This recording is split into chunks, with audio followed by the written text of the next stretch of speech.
Okay, welcome to this talk about consciousness, the mystery of consciousness, which some people believe is the greatest scientific mystery of them all, and recurring mystery, the mind-body problem in philosophy.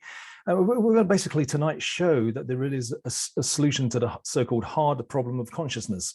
You know, how consciousness relates to physical matter, and vice versa, and also along the way show a solution to the easy problem as well. Okay, so just let me define the terms and a bit of history. Okay, so consciousness sort of became a science around the kind of mid-90s because of this towards a science of consciousness conference, which started in Tucson, 1994. Okay, I remember reading about it in Scientific American magazine. And it featured people like Roger Penrose, Francis Crick, these heavyweights, and also people like Christoph Koch, and also significantly a young philosopher called David Chalmers, who defined the terms easy problem of consciousness and hard problem of consciousness. So the easy problem, just define the terms. The easy problem, according to Chalmers, this is very widely used terminology now, is essentially the easy problem is the correlates of consciousness. That's easy. Okay, so you kind of like, stick an electrode in your optic nerve, and that will cause little bright lights to appear in your visual cortex and in your subjectivity, and you're going to see little bright lights. Okay, that's a correlation. Okay. The hard problem is, why should these states of brain, why should they give rise to consciousness? That's the hard problem. Okay, it seems really unsolvable, but we show you what the solution looks like, and the solution is because people are basically asking the wrong question. Okay, so yes, and I was following this consciousness conference for quite a few years after reading about it in Scientific American magazine. Then in 1994, I get an email out of the blue from the organizer, Stuart Hameroff, completely out of the blue in the beginning of 2014, 20 years later after the first conference. And he said, yeah, he liked my work. He probably saw my video, Fractal Brain Theory, and he said, like, my ideas on consciousness. Do you want to come to my conference and stuff? And I said, well, I can politely replied, I'm doing a full-time job. I can't really make it, and quite frankly, in my head, I'd rather spend the money on other things. Okay, because 2 small children. And anyway, a matter of weeks later, someone else wrote in, a completely different party, and offered to sponsor me to go to the conference. And so Cinderella went to the ball. Okay. Anyway, to cut a long story short, I gave a talk on fractal brain theory, and I was about to deliver a kind of unified solution to the easy problem, even though the fractal brain theory video that Hameroff saw discussed the solution to the hard problem. And then I was cut off, and I ran out of time. I was about to deliver this unified solution to the easy problem, and then it was stopped. Everyone left the room and went to the poster sessions. Okay, so, but anyway, for my trouble, for some reason, probably the merits of the solution to the hard problem I gave in the kind of fractal brain video that I think people at Hameroff saw, I was actually selected to be interviewed during the conference. And amazingly, my interview was included in the video release of the conference. So, okay, I shared a slide because it's funny. I find I find this juxtaposition really funny. So here we have some of the biggest names in consciousness research. Roger Penrose, future Nobel Prize winner. David Chalmers, of course, and Christoph Koch, the greatest neuroscientist in the world, or most prominent, and Daniel Dennett, this kind of hugely famous philosopher. And then who's it? That's me. That's little old me. Okay, it's really funny. Okay. Anyway, that was quite a laugh. I thought that was really like quite an amusing thing back then. It's quite funny. Anyway, so it's not exactly a kind of like qualification, but what it is basically that my ideas got attention 10 years ago. Okay, I had a solution to the hard problem, which many people in the conference believe anyway. I think many of the organizers, actually support the things I'm saying. Now, 10 years later, my solution is far more advanced, and I think it really is it. I think I can really, push it through and convince, like, all these people, even hardcore materialists, that the solution is correct. Okay, so the reason why is because the fractal brain theory has really advanced. Okay, so the solution works without the new developments that have taken place with the fractal brane theory in the past 10 years. But when you combine what the fractal brane theory has become with the proposal for the solution of consciousness I talk about, then I think it's a totally winning combination. And people, when it gets out there, it's going to be just like accepted, I think. So that is what I believe, and that's what I'm going to try and convince you tonight, that this really is the solution. This is the answer. Okay, so just a quick kind of synopsis, a quick summary of what the fractal brane theory has become. It's become something far bigger. But in order to get more detailed treatment, just go to my YouTube channel and check out my last two talks, which were totally about these latest developments to the fractal brane theory. So in a kind of like skimming stone nutshell, I'll basically just go over what the fractal brane theory has become. It's become something far, far deeper and bigger. And I think it's going to change the world. It's in the last talk I kind of explained what's the key to true artificial intelligence, but it's also the key to explaining consciousness, the easy problem and the hard problem. Okay, so basically what the fractal brane theory has become, it has become a unified theory of life and intelligence. So this diagram kind of summarizes what the fractal brane theory became. So in exactly, see why I'm shaking my cursor, in exactly the same way that Einstein's E equals mc squared shows a symmetry relationship between matter and energy, what the theory, I call it the symmetry theory of life and intelligence now, what the theory has become is a symmetry theory that shows that life and intelligence are basically two sides of the same coin. So working through this diagram, intelligence as we understand it is neurons, it's neuronal networks, it's brains, it's thoughts and behavior, it's learning and creativity. And life as we understand it is genes, it's gene regulatory networks, it's genomes, it's what's called ontogenesis, or the process of development. And it's, of course, the theory of evolution or phylogenesis. What we believe is a case, and what we can show now is essentially that there's a perfect symmetry across life and intelligence. So based on the most cutting edge understanding of neurons, there's a way of showing how neurons work exactly like genes. And, for a long time, people have had this idea that evolution is like learning and creativity. So that's a kind of established idea. But we can work our way all the way down this diagram and go across and show that there's a perfect a symmetry, not analogy. We're not talking metaphor or analogy. We're saying that there's a perfect mathematical symmetry going across the diagram. Okay. To kind of dispel people's kind of immediate objections, people immediately say that, how can a gene be like a neuron? Just let me quickly explain this, that there's a new understanding of genes and there's a new understanding of neurons that completely kind of blows away the previous understanding, which is completely mistaken. So people say, how can a neuron, which is like a tree, axons and dendrites, how can a neuron be like a gene, which is like a string? How can a string possibly be like a tree? In the kind of like broadest possible terms, it's because basically each branch of a neuron, the dendrite works like an OR case disjunction, like this dendrite or that dendrite can activate the neuron. And so with genes, basically what you have is what's called the loopome. So here is basically how genes actually look. They're basically looped. You see, here's the gene, here's the kind of like the RNA polymerase, and that's rolls down and the RNA comes out. Anyway, what we have here are the kind of regulatory mechanisms. They call cis regulatory modules, and they loop around the RNA polymerase, waiting to activate it. Now here's a diagram of a loopome of an actual gene. You see, it loops around. Now each, if you like, each looping case is like a dendrite looping into the cell, looping into the RNA polymerase, or a dendrite into the cell body. Now, how these cis regulatory modules on gene regulatory mechanisms work, what they do is Boolean combinatorial logic.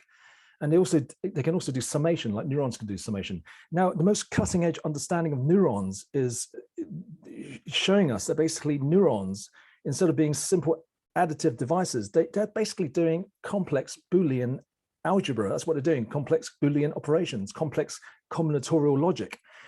Now, this stuff is really, really new, but it's really entering into the mainstream now. So it's kind of like been building for decades, but now even, like mainstream magazines like The Economist just a few weeks ago wrote about these new views of dendrites and dendritic processing. So without, kind of like, we can basically go through the entire diagram and show the kind of complete correspondence between neurons and genes, gene regulatory networks and neuronal networks, and onto genomes and brains, okay?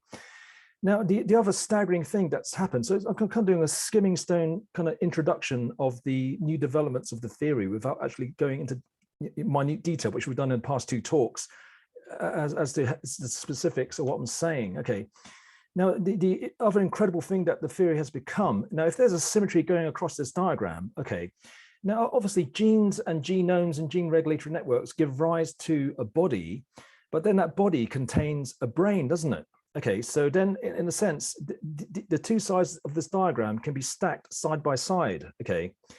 It means, from your genome, you basically have development, which develops a body, but then also develops a brain and thought and behavior. Now, another very exciting development of the theory is basically, this is staggering, okay? Because you can stack both sides of the diagram, from the genome to the body to the brain to all thought and behavior, there's something staggering about the theory now. Okay, look, I'll tell you something obvious, okay? Everything in your life has emanated from a point, okay? Absolutely, everything that's happened in your life, every kind of cell in your body, every protein that's been manufactured in your body, every kind of spasmodic movement, every regrettable action, every great thing you've done in your life has emanated from that point of a fertilized egg, okay? So there's a single chain of causation from that point to everything that's ever happened in your life, okay? Every thought, behavior, absolutely everything. If that point didn't happen, then nothing in your life would have unfolded. That's absolutely obvious, isn't it? It means there is a single chain of causality from this point to everything in your life. What the theory now shows is that there is a single process that can be captured in a single algorithm from the point of fertilization to ontogenesis, to development of brains, to behavior, learning, and creativity. And it's all one emanation, like I'm waving my hands about now. That's an emanation. I'm talking. These are emanations.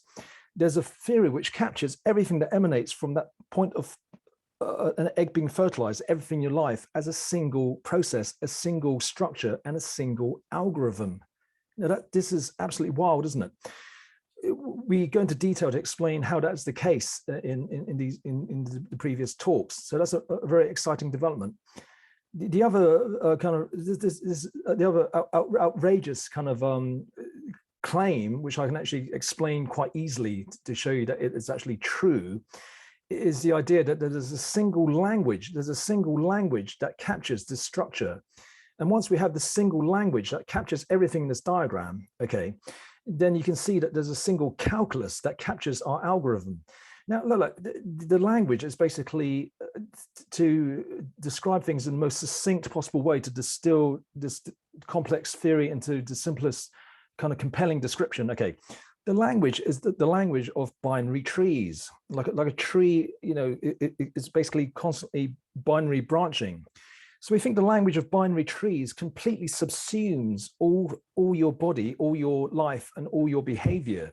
Now that sounds like an outrageous statement until you realize that basically your entire life and basically everything underlying your intelligence has derived from a binary tree, a binary branching process. And it's obvious. I'll show you why. Because from a point of an egg being fertilized, okay, there's a process called mitosis, and it's always binary branching. One cell becomes 2, becomes 4, becomes 8, becomes 16, to all the 15, 16 trillion cells in your body. It's happening in your body right now. This is a binary branching process. And this binary branching process has also given rise to every neuron in your brain. And in turn, every neuron in your brain is a binary branching process. The axons, the dendrites, the tree structures, they are always binary branching. So it's like underlying your life and your intelligence, all your behavior, is this kind of binary scaffolding underlying it. But it's more than that. I'm like a skimming stone. I'll cover vast swathes of neuroscientific knowledge and show that this binary pattern is absolutely ubiquitous. It's not just mitosis and neural structure. It is absolutely ubiquitous. It is, okay. It is, we have described already, it is mitosis, and like a skimming stone is mitosis. It's also progenitor field formation. So this is many millions of billions of cells dividing into two. It is the notion, Brian Goodwin, who's a developmental biologist, he describes development as a bifurcation diagram. So this is the development of your body, the differentiation of all the different parts of your body as a bifurcation diagram. So it's a binary process underlying the differentiation of the cells in your body. And it goes on, you know, they're kind of like the spatial mapping of a fruit fly, how the genome essentially represents space. Like a skimming stone, how your arms and legs are formed. Basically, this is the same binary algorithm. This is like a skimming stone showing you that this binary patterning is ubiquitous. But go over the previous videos or buy my book and see this in more detail. And what's called egocentric mapping, and what's called kind of like spatial frequency processing in the retina and in the primary visual cortex, and what's called allocentric spatial mapping. Again, it's kind of binary tree, octaving, doubling, halving pattern, brainwaves, speech processing, brainwaves and speech processing, the processing of language, music, you name it. Basically, this binary tree, doubling, halving kind of pattern is absolutely ubiquitous. Okay. It means that there is this unifying language which underlies everything that we kind of showed in our diagram earlier of this kind of unified life intelligence theory. Now, the idea that everything is a single process, we just quickly go over this. How can it be a single process? Because there is actually a single algorithm underlying it all. And I'll tell you what underlying algorithm is, because it's essential for unifying the what's called the solutions to the easy problem of consciousness.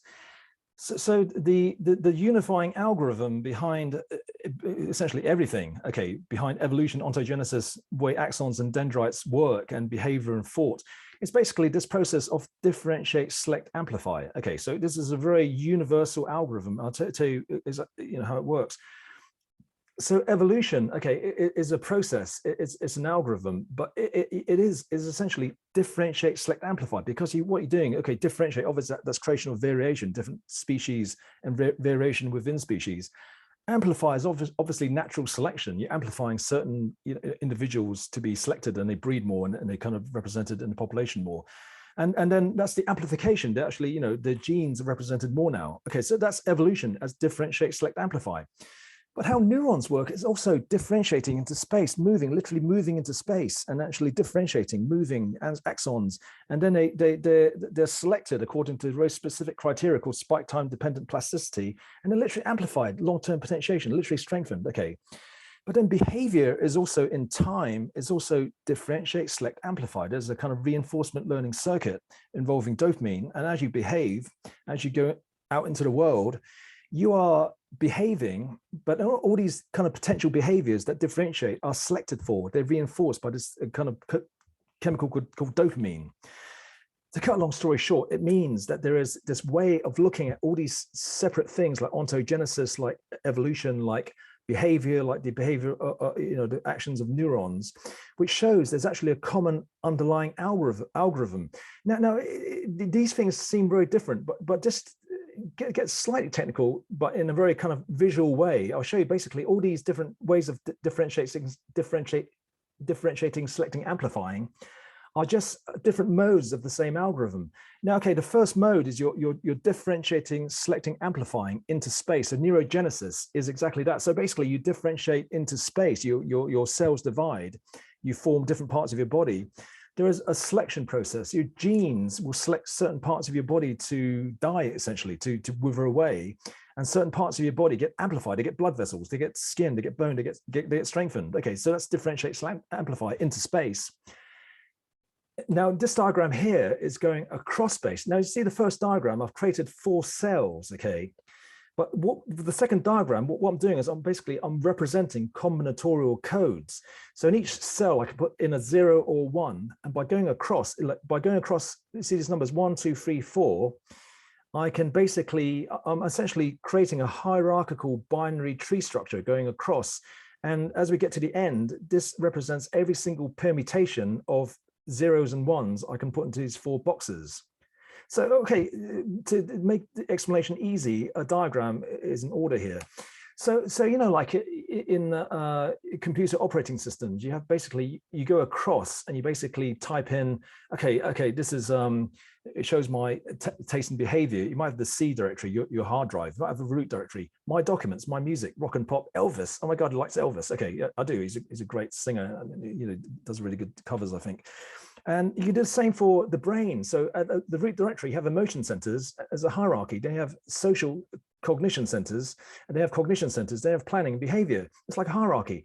It just means that basically you're doing across in space what you're doing into space, and it creates this kind of hierarchical structure like nested directories. Okay. And essentially, you can do the same thing in time. So this is exactly the same diagram, but I'm going forwards in time. And this represents that behavior aspect of the reinforcement learning circuit, kind of going forwards in time. Anyway, to cut a long story short, it just means that there is this common differentiate, select, amplify algorithm. It's just basically the same algorithm working in different modes, into space, across space, forwards in time. Okay. This is going to be important when we unify the easy solutions to the problem of consciousness in a minute. You know, time's getting on. I'm just kind of skimming stone through because I've done it in the past 2 talks. Okay, this kind of like the in-depth life equals intelligence kind of theory. To cut a long story short, the essential thing I need to communicate is that the language the theory is described in is the language of discrete mathematics. This is really important because discrete mathematics is the deepest level of mathematics. Okay. So this diagram is meant to show that the normal mathematics of continuous mathematics, you know, kind of the history is that basically Johann Kepler, Tycho Brahe solved the problem of orbits by having elliptical orbits. René Descartes came up with analytic geometry, and he could describe the orbits in terms of mathematics or geometry. And then Leibniz and Newton came up with differential calculus. Now you can see how the orbits move in time. The new science, okay, the new way of doing things is basically using discrete mathematics, which is actually a deeper level of mathematics. So Russell North Whitehead and Bertrand Russell produced one of the kind of towering intellectual achievements of the 20th century, where they reduced all mathematics to set theory, which is a branch of discrete mathematics.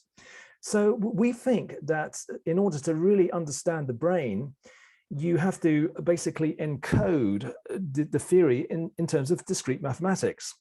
And the really kind of like interesting thing about the encoding is that it's recursively self-modifying, and that ultimately the entire theory reduces to recursively self-modifying atom. Okay, and essentially this is the encoding, the most compact encoding you can possibly have of the life intelligence theory. Now it sounds completely, again, outrageous. A theory of life and intelligence compacts to a single recursive atom. It sounds completely nuts, until you remember that your life and your intelligence, you know, your brain, everything, derive from a single recursive atom. And that recursive atom is called the fertilized egg. Okay, and it's recursively self-modifying because as the cells divide, the DNA actually changes its own code through epigenetics. It actually alters the code as it goes along. So the fact that your life, your intelligence has derived from a single recursive atom, it kind of lends support to the idea that you can actually have a distilled theory of life and intelligence as a single recursive atom happening at the level of discrete mathematics, which, by the way, it's all binary trees, basically. Discrete mathematics is all binary trees. Okay, so my internet connection says it's unstable.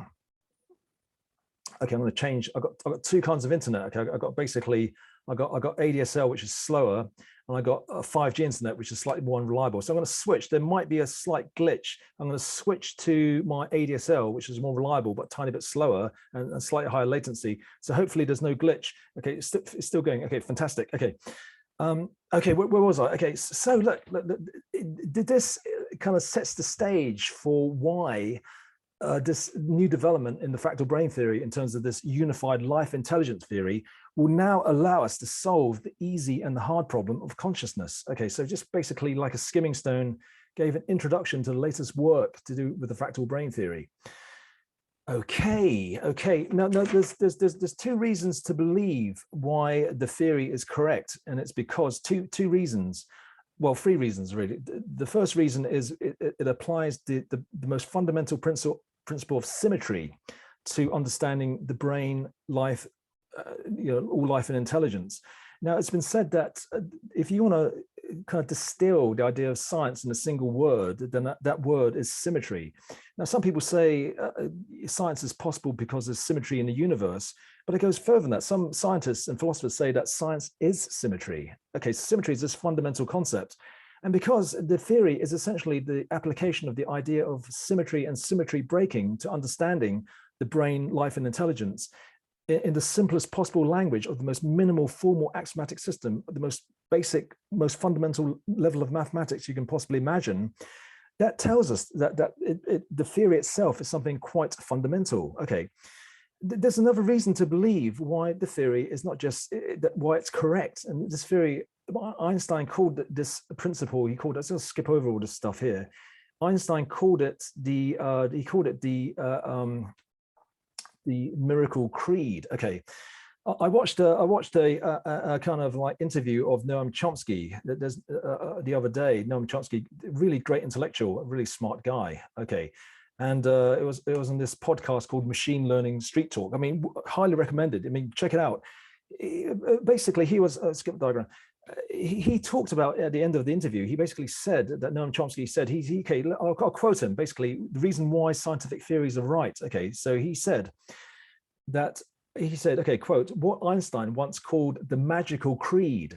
Okay, actually called it miracle creed. I looked it up because I got the Einstein quote below. So what Einstein called the miracle creed, Leibniz law of least effort, it always seems to work in every branch of science. Whenever you understand that anything turns out to be the simplest solution. So that's the way Mother Nature works. It's so overwhelmingly supported that nobody ever questions it. And okay, I highlighted this. If you don't have the simplest solution, you figure you're wrong. That's the way it is. That's how nature is. And back to Einstein, exactly the same idea that Noam Chomsky quoted Einstein. Okay, so Einstein says the totality of all sensory experience can be comprehended on the basis of a conceptual system built on premises of great simplicity, and will be derided by skeptics as the miracle creed. But then Einstein adds, it is a miracle creed which has been borne out to amazing extent by the development of science. The success of previous physical theories justifies our trusting that, okay, in highlight and in bold, nature is the realization of the simplest that is mathematically conceivable. Okay, so we think that this theory is the absolute most minimal, most simple distillation of basically all the factoids, all the empirical evidence to do with life and intelligence in the most minimal distillation of this kind of recursively self-modifying monad. So there's a reason to believe, once you follow the chain of reasoning, unless you can spot an error in the chain of reasoning, the chain of reasoning that leads to this most minimal set theory, kind of recursively self-modifying category theory description of life and intelligence, then we have reason to believe it is right. Okay, so the explanation for the hard problem of consciousness works, even if the theory isn't right. We think the theory is right, but when you combine the latest developments of the fractal brain theory to this life intelligence theory, then absolutely the solution to the hard problem I'm going to be presenting is absolutely going to be accepted as the answer. Okay. So people have wondered for many decades, once we do understand intelligence and the brain, how would that answer the problem of consciousness? Well, we're going to show you tonight exactly how that's the case. Now, first of all, okay, it basically gives us a kind of unified solution to the easy problem of consciousness. Okay, so let's go back to diagrams now. So this diagram here, I made this diagram 8 years ago, actually for the consciousness conference. Okay, and what I did was I worked through the 3 books of the proceedings of the Towards of Science of Consciousness conference. I just basically systematically read through the three books. 2 I could download online, PDF versions. I bought the other one off Amazon. And I found basically the proposed solutions to the easy problem, they really came up with the same ideas again and again. I kind of like listed them here. So these are basically what's believed to be the correlates of consciousness. So the things like hierarchical systems and emergence, okay, that is proposed by some authors. So, you know, different thinkers will kind of champion one specific kind of idea, and they'll put all the energy into saying this is the kind of correlate. Or global workspace, a kind of attentional gestalts and structural coherence, attention and awareness. This idea of recurrent loops and recurrent mappings. And this idea of brainwaves in the very first consciousness conference, Francis Crick championed the idea of coherent synchronized brainwaves. And what David Chalmers called information theory and its dual aspect. And this idea of quantum computers, quantum processors to do consciousness associated with Roger Penrose and Stuart Hameroff. And another one I discovered was going through these three books was Darwinian competition. What you find is that basically even new ideas about the easy problem, they really do fall into these same kind of categories. So like Tonini's integrated information theory is just a kind of development of this information theory dual aspect idea from David Chalmers. And recently a kind of neuroscientist suggested that basically there was a kind of interplay between hierarchical systems, a kind of top-down versus bottom-up interplay between these two systems, and that was the explanation of consciousness. But again, it kind of falls into category one. And the idea of brainwaves, through social media, people emailed me 3 times this article by Tam Hunt, who I met at the 2014 conference. And he kind of proposed that it's in the kind of synchronized hierarchical synchronization of nested brainwaves. So again, it's a kind of development of point 4, brainwaves and synchronization of brainwaves. Now, when we look at this diagram, we can actually see that there is a kind of interlinkage of ideas. They're not kind of like mutually exclusive. So say information theory, the new development, integrated information theory. Okay, so hierarchical systems are suggesting one way that the information can be specifically hierarchically integrated. And Tonini also talks about this causal aspects to this integrated information theory. But then recurrent loops in the brain are totally to do with kind of causal aspects forward in time and encoding causal aspects and encoding kind of temporal behavior and thoughts. Okay. So when we talk about hierarchical systems, when Tam Hunt's paper on recursively nested brainwaves, again, you talk about hierarchical systems, but you talk about hierarchies in time and using brainwaves. So what we have is we can already see a kind of interlinkage of ideas. Okay, what the fractal brain theory and the development of this unified life intelligence theory gives us, it gives us a kind of total, inseparable, interlocking compacting of life and intelligence into a single monad and a single kind of like compact, inseparable kind of like integration. And from that integration, all the separate ideas of the easy solution to the problem of consciousness pop out as facets. In other words, the fractal brain theory, what's become this unified life intelligence theory, is like a master correlator for all the existing solutions to the easy problem of consciousness. So in effect, what it does, it provides us with a kind of master key, a master correlator that we can say, yes, this is the brain, this is a compact solution of the brain in the most minimal description that also happens to unify all these proposed solutions to the easy problem. So one, it's compact and it's powerful, but also you make all the existing philosophers and thinkers happy because in this master solution is something for all of them. Okay, that's a stepping stone now to solving the hard problem. Okay, so we think that the fractal brain theory, the use of this idea of symmetry, is also shows invariance, or shows a kind of compactness to all these separate solutions to the easy problem into a single kind of symmetry unifying master solution to the easy problem. Okay, the hard problem, but still, why should this master correlator give rise to consciousness? Okay, it's a configuration of the brain that does all these hierarchies, all these nested brainwaves, does Darwinian competition, does attention mechanisms, does integrated information. But why should it give rise to consciousness? It's a funny thing, the consciousness conference, because I remember reading in 1994, the very first conference, reading about the proceedings in Scientific American magazine. It's quite funny.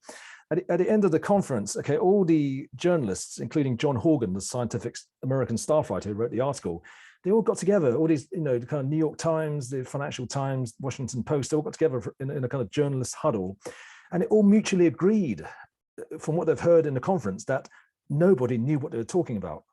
So it's funny, isn't it?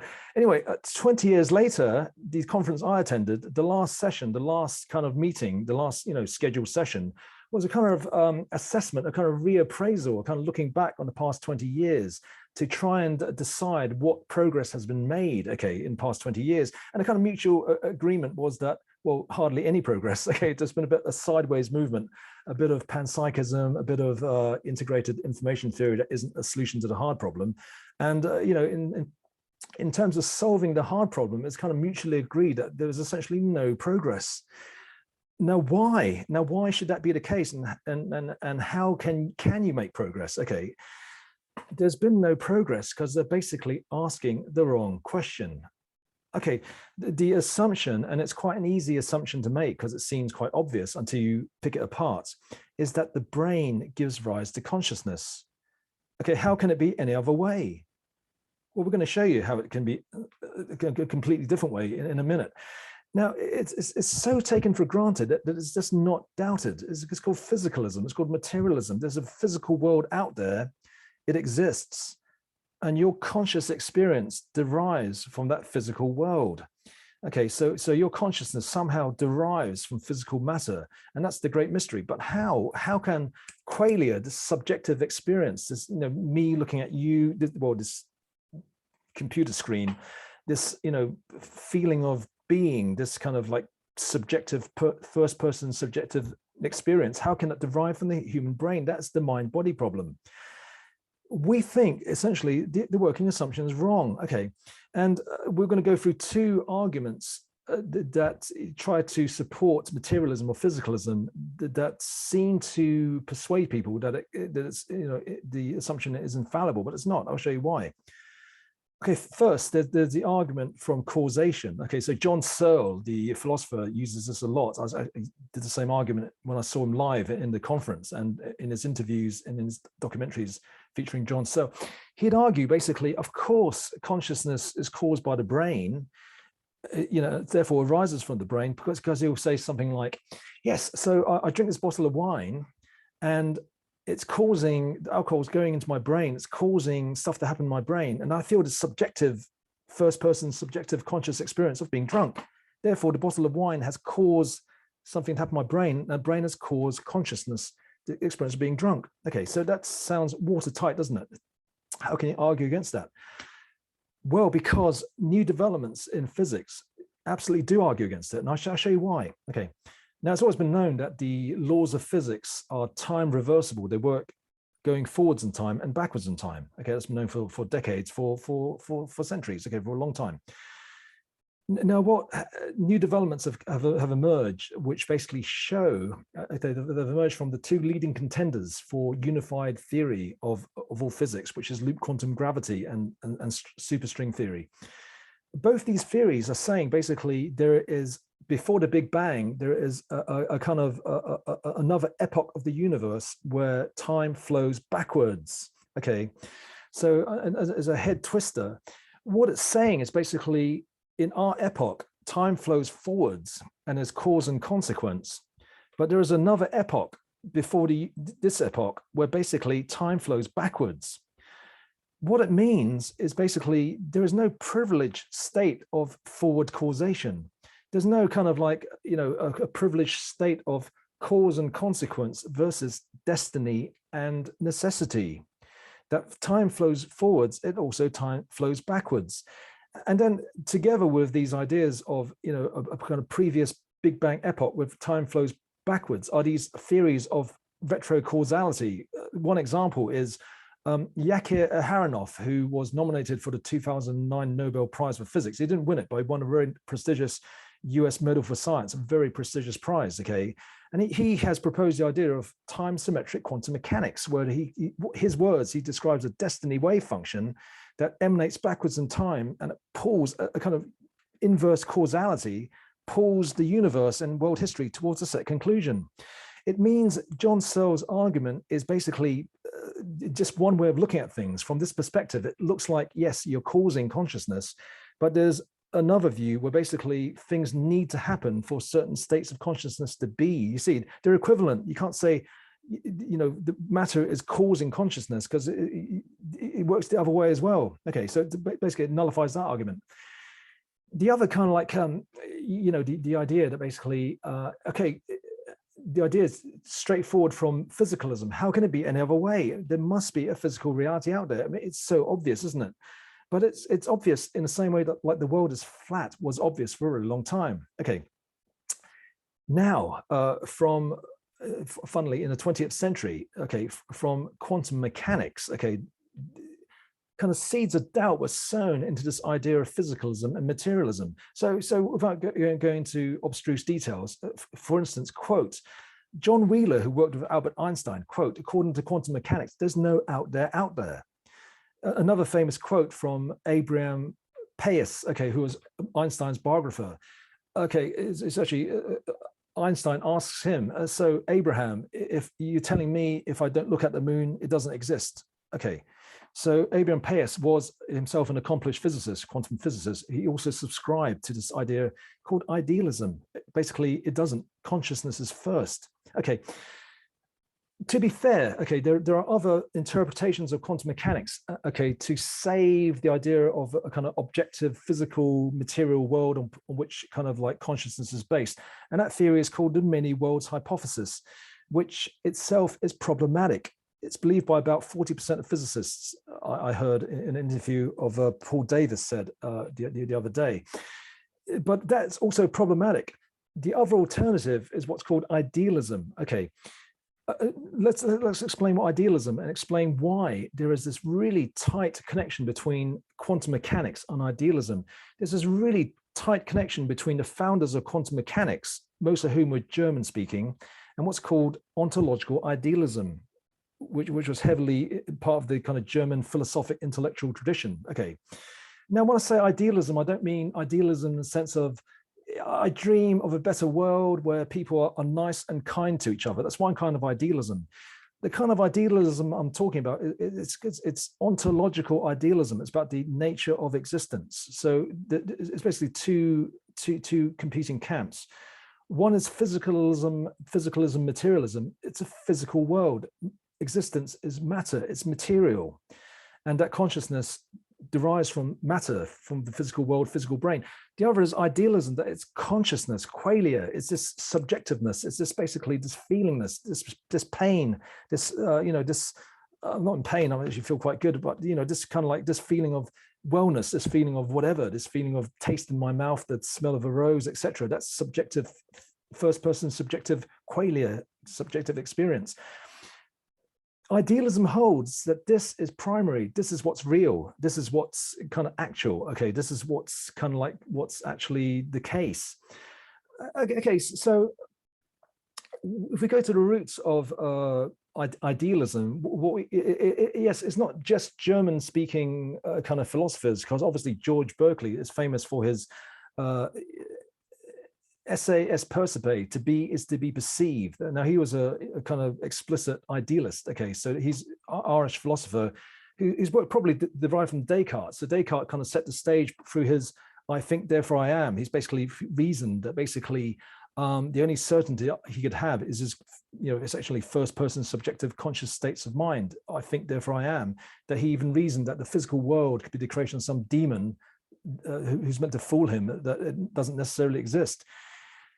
Now, okay, in the German-speaking world, Immanuel Kant, who's been called the greatest of all Enlightenment philosophers, he kind of covered the same ground as Descartes. And he said basically what he called a noumenal world, the world out there in itself as it is. We can never have direct knowledge of it. Now, he didn't totally become a kind of ontological idealist. Now, his version is called transcendental idealism. But he set the stage for the later hardcore German ontological idealism that really did hold consciousness as first. Now, who followed Kant was a very prominent German philosopher called Johann Gottlieb Fichte. okay, who really did kind of just do away with this idea that consciousness is based on the physical world. Okay, he couldn't explain exactly what the link was, but he said consciousness is that which is really real. This is what really exists. And following from him, another great philosopher, Schelling. Okay, and then later on, the great Hegel. They all knew each other. You know, Schelling introduced Hegel to Fichte. Like Schelling knew Fichte, etc. And then later on, you have philosophers like Schopenhauer. The main thing is that basically these are the kind of giants of the German intellectual tradition, and they heavily influenced the kind of quantum physicists who are mainly German speaking. So there's already this kind of like a really kind of like a idealist background to these founders of quantum mechanics. I mean, Max Planck would say it quite explicitly that consciousness is first and the physical world is really secondary. Okay. Now we're going to explain how idealism works, and we're going to go into quite some detail. A paper by David Chalmers, released in 2017, called Idealism and the Mind-Body Problem, where he kind of basically, it's kind of saying it's okay for kind of like people in the consciousness scene to consider idealism as an option. Okay.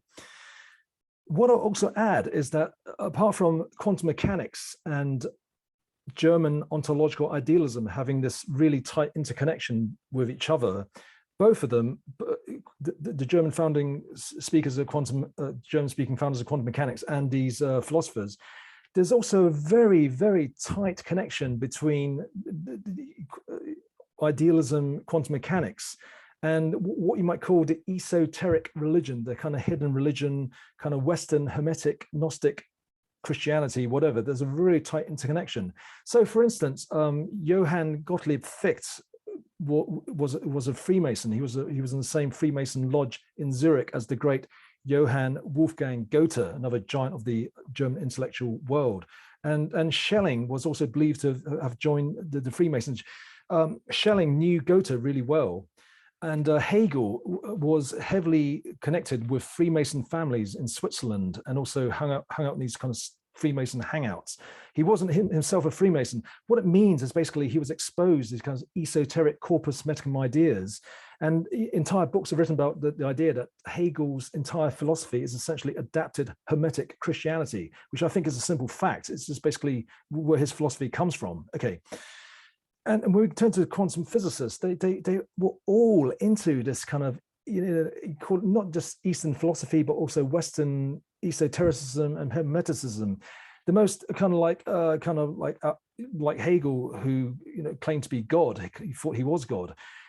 Erwin Schrödinger, okay, really his Schrödinger wave equations are the foundations of quantum mechanics. He wrote in a book called What is Life, in the epilogue. You can get it off the internet. Type What is Life Schrödinger PDF. You get a copy. In the epilogue, he writes, okay, Deus factus sum, I have become God. He writes the famous Atman equals Brahman formulation, i.e., soul of a person, God are one and the same, in Bhagavad Gita. And okay, that's Schrödinger. And then all these other quantum physicists, Heisenberg, very into Zen Buddhism later on in his life. And Niels Bohr had a yin and yang in his coat of arms, and Zen Buddhism is derived from Taoism. And Wolfgang Pauli, working with Carl Gustav Jung on this kind of synchronous acausal physics. There's this kind of real deep connection between these kind of essentially mystical spiritual ideas and quantum physicists who founded quantum physics and these German idealist philosophers. Okay. We think this is really important because when we examine David Chalmers' paper, which we'll do now, we find that basically what he's pointing towards is that these quantum physicists and these philosophers, German philosophers, were essentially right. And we're going to show that they were right. We think they were totally on the right track. Okay. Now, okay, so what has happened in 2017, okay, with regard to the hard problem, is that David Chalmers released a paper, and it's great because he's basically saying he is a thought leader. He's basically saying to all these people involved in the consciousness conference, all these kind of materialist, physicalist thinkers, he's saying, look, it's okay to consider idealism. It's one of the options. He's just stating the obvious. It's just one of the kind of options out there that could be the answer. That's kind of like anathema that's really largely ignored. Okay, so we're going to spend a few minutes just to really go into detail of what he says. Okay, so it's 2017 paper. Again, you can download it. Just type the title PDF and you get it. Okay, so we just kind of skim over this paper and just get the essential points. Okay, so the opening line, he says, quote, when I was in graduate school, I recall hearing one starts as a materialist, then becomes a dualist, then a panpsychist, and one ends up as an idealist. Okay. He also said he can't remember, he can't find exactly where he heard that quote. And he uses that as an introductory line. Anyway, he ends the paper by saying, okay, he chooses his words really, really carefully. He doesn't want to be castigated by his physicalist, materialist colleagues, you see, like sticking his neck out here. So he claims, okay, he says, I do not claim that idealism is plausible. No position on the mind-body problem is plausible. Materialism, dualism, idealism, neutral monism are all implausible. But then he says, but the probabilities of all these views get a boost from the fact that one of these views must be true. And then he says, idealism is not significantly less plausible than its main competitors. So even though idealism is implausible, there is a non-negligible probability it is true. Okay, this is great, isn't it? Because he's really sticking his neck out. He's really, I've given talks and, kind of like universities and stuff, and I suggested the idea of idealism, and you get the flack you get, you madman, what are you saying? Continental ideas, we don't really do this kind of stuff in academia. And, so he's really sticking his neck out. Anyway, we're going to just pick apart his paper. Well, not pick apart, but just go through his paper and just see where he's heading with his kind of like tentative proposal that idealism might be an option, might be true. Okay, so what he does basically, he defines the idea of idealism into three categories. He defines micro, macro, and cosmic idealism. So macro idealism is the kind of idealism of George Berkeley, and the kind of reasoning your way to kind of, here's my subjective experience, and then how do I account for the rest of the universe and the world. Micro idealism is sort of like panpsychism, is like, atoms and quarks can have some kind of rudimentary consciousness. And this idea of a cosmic idealism, where there's a cosmic consciousness that can underpin all reality and all the universe. Okay, but then he suggests a kind of amalgam of all of them, or combination of all three. He doesn't know exactly what it is, but it might be the case. And then he says overall, I think cosmic idealism is the most promising version of idealism. Okay, but then if you consider cosmic idealism as the ground of the universe, then he has what he calls a constitution problem. Is that how does the cosmic mind constitute macro minds like you and me? Okay, how does that happen? He says there's a quality constitution problem, which essentially that if there's a cosmic mind, the qualia of the cosmic mind, how does that map to our qualia? How can there be any relationship? He has the structure constitution problem, where he's saying basically, if there's a cosmic experiential structure, how can that possibly map to the macro experiential structure of human beings? Okay, he sees it as a major problem. Lastly, probably the hardest one of all is the subject constitution problem, where how can a cosmic subject, a kind of consciousness that is cosmic, relate to your consciousness, the consciousness of human beings? How can there possibly be a relationship between a cosmic consciousness and a consciousness of people like you and me, of macro consciousnesses, macro subjects? He writes that it is at least not easy to see how this can happen, and there are arguments that it is impossible. He doesn't say what they are. I'd like to see what they are, because I don't think it's possible. I think it's the solution. I think it's the answer. Okay, then he says, I do not know that the constitution problem can be solved, but there are at least avenues worth exploring. We're going to show how you do explore it and how you do solve it. Okay, we're going to show what the solution is. Okay. So, okay, so one of the avenues to explore, which he thinks is really important, he calls it identity cosmopsychism.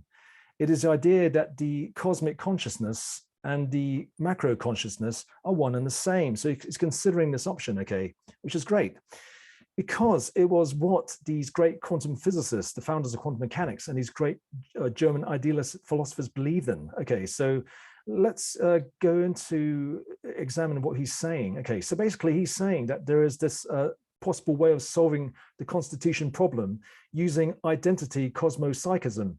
Essentially, that macro subjects, you and me, are identical to the cosmic subject. So this is like Hegel saying, or claiming he's God. It is like Schopenhauer, I'll kind of paraphrase a quote. He said, quote, that I read the Upanishads every day, and my soul is refreshed. And of course, the Upanishads are, Indian holy texts, where this idea of that, a human being and God are one and the same, that people are God, is really kind of reiterated again and again. So essentially, it is back to Schrodinger's Deus factus sum, I've become God. As again, as identity cosmopsychism. So, okay, this option is not just any old option. It's not just, kind of New Age people, Deepak Chopra, or kind of these kind of New Age thinkers. It is basically what the great German ontological philosophers thought. It is what the great kind of romantic philosophers thought. It is what the founders of quantum mechanics thought, and it's the truth at the heart of all world religion. If we can show the case for identity cosmopsychism, the implications are immense. Okay, not just religious and for philosophy, but also for politics and what's happening in the world. That's another talk for another day. Okay. Anyway, he says that identity's cosmopsychism encounters two immediate objections. Okay. He says that macro subjects are distinct from each other, so they cannot all be identical to the cosmic subject. Well, that's not really the case, is it? Because we are actually distinct from ourselves as we go through time. Okay, I feel like the same person, but every single cell in my body, practically, apart from fillings in my teeth, some of the enamel in my teeth, even, it's all been replaced and recycled since I was a little boy. The things I do, the people I know are all different, but I'm still the same person. So essentially, we are distinct from ourselves as we go through time, but that doesn't stop us from having an overarching identity through the course of our lives from beginning to end. Okay, so first objection is not really an objection. And then secondly, he says that the second immediate objection, he said that the cosmic subject is presumably having many experiences that each macro subject like me and you is not having, so they cannot be identical. The simple fact of the matter, you can't really presume what the cosmic subject is experiencing because you know nothing about it. Okay, so this is a kind of presumption you can't really make. You can presume things that the cosmic subject is having all these kind of amazing experiences, but they're not really based on fact or any kind of personal experience. Okay, he kind of just reinforces these 2 points by saying if identity cosmopsychism is to retain anything like the standard logic of identity, it must presumably say that in fact all of us are identical to each other, and all of us are in fact having all the experiences that well, he's got a mistake here. He should have written cosmic subject has. Of course, both these claims seem obviously false. What they don't is basically your presumptions are false. And the task for the identity cosmopsychist is to explain away the apparent falsity as some sort of illusion. No, the kind of objections are false. The task of the identity cosmopsychist is to explain how it works, which we'll do now. Okay. He raises another objection called the austerity problem, which is really a non-problem, as you'll see. He says it's specific to cosmic idealism. He says that the cosmic mind in the present picture looks extremely austere. At the same time, he's saying that the cosmic mind is having all these amazing experiences. So it's a bit of a contradiction of what he said earlier. And he says, and very much unlike a mind as we normally think of it, its basic experiential structure and dynamics is very much the structure and dynamics of physics. There seems to be very little or no rationality in the structure. There seems to be very little thinking, valuing, or reasoning. So it means that as you look out in the universe, you've got laws of physics, you've got, kind of like galaxies flying around. It doesn't seem as there's much of a brain going on or thought and intelligence. Or the simple answer to that is basically the brain evolves. It's the idea that basically, billions of years ago, there was no noosphere, there was no internet, there was no human race, and there doesn't seem to be much intelligence on the planet. But over time, intelligence forms. Now there is a kind of noosphere, kind of nascent noosphere, internet becoming intelligent, etc. You can extrapolate the idea to the entire universe. So, okay, that objection is not really kind of like a real one, really. It's a non-issue. Okay, how we solve his his two counterclaims, and how we show how kind of identity cosmopsychism works. It is another property of the brain theory, is that it's not just a master correlator, it is a cosmic correlator, in that the brain theory extrapolates to the universe. Okay.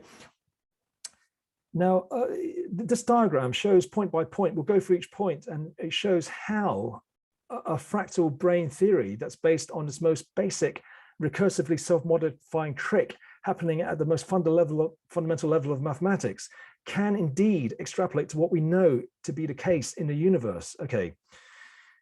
Years ago, the solution I proposed just, asked people to believe that there is a kind of like a extrapolation of a fractal brane theory into the universe. So you had to basically have a leap of faith. Okay.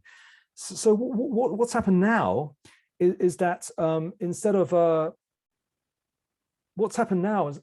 instead of people having to just have this leap of faith, there's a more compelling reason to believe that this fractal brane theory extrapolates to the universe. Because if life and intelligence really is so fundamental that it is derived from this recursively self-modifying trick happening at the deepest level of mathematics, and that extrapolates to the entire universe. It's like the idea that, like Einsteinian relativity came from this beautiful non-Euclidean mathematics that was studied for its own intrinsic beauty, and it just happened to explain space-time perfectly. Okay, studied separately from physics and the universe, because of its inherent beauty, was the perfect description of the universe. So we think that if beautiful mathematics corresponds to things in the universe and laws of physics, then we believe that this most kind of really exquisite trick happening at the deepest level of mathematics, to what does that correspond in the universe? It corresponds to life and intelligence. And because it's so fundamental, it allows us to have more faith and to more strongly believe in the idea that this theory extrapolates the entire universe. It means that this master correlator for the easy solution to the problem of consciousness is also a cosmic correlator. Okay, we're going to explain this in detail now. So this theory extrapolates to the entire universe. So master correlator of consciousness to cosmic correlator, which will then allow us to explain how idealism works and how identity cosmopsychism works, in quite minute detail. So firstly, this idea of the universe as a brain or organism, thinking and living. So obviously that's an idea that's been around for a long time. So Freeman Dyson, the physicist, would say things like intelligence and mind are interwoven into the fabric of the universe in a way that surpasses our all understanding. So this idea of the universe as a giant brain, as a giant intelligence, it's Platonic, it's ancient.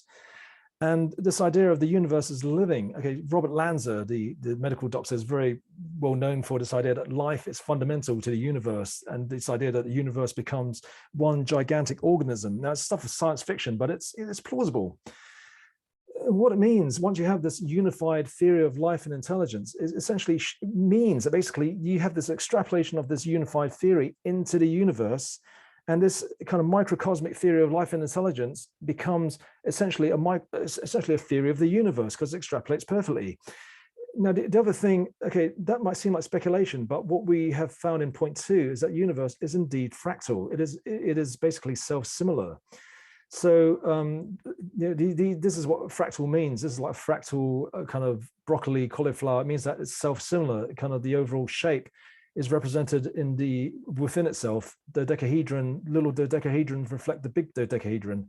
And we can go on. So the most kind of like kind of important fractal there is, I believe, is the tree structure. So a tree is a structure because, like a little bonsai tree is like a big tree. And even a leaf has that kind of branching pattern in a leaf, kind of like a little tree inside a leaf. That's another example of a fractal. Now, in terms of the universe being a fractal, this is from a kind of simulation of the universal, of the cosmic structure. This makes the rounds on social media. This kind of like parallel between cosmic structure and a mouse neuron, which is exactly like a human neuron.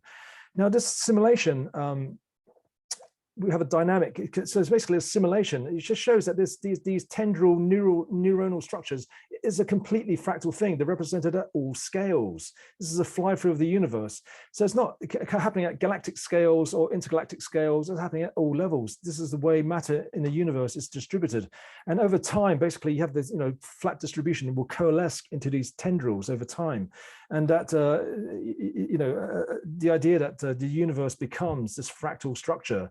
Now, this is not a simulation. This is actually the largest known structure in the universe. It's called Laniakea. So this is 600 million light years across. and each speck is a galaxy. So our galaxy is this little speck here, this little red, that's where we are, this little red dots. Okay, so each speck is a galaxy, and each galaxy contains about 100 billion stars. So that's pretty big, isn't it? 600 million light years with trillions and trillions of stars, 100,000 galaxies. Okay, but the people who made this diagram, they believe themselves that this branching tree, kind of palm tree structure, is part of a bigger tree, that the tree eventually encompasses the entire universe. So back to our simulation, there's a kind of correspondence between simulation and actual empirical data. So fractal universe to the idea of a purposeful universe. So the sandglass kind of, the sand timer runs out of sand, and then it purposefully makes this construct. There's an idea that basically as we go forwards in the universe, yes, there is kind of entropy, there is kind of thermodynamics, there's kind of like heat death and stuff, but there is complexity. So atoms become macromolecules, become life, become human beings, become tribes, become a unified humanity, become eventually this kind of cosmic oneness, a kind of like a purpose to the universe.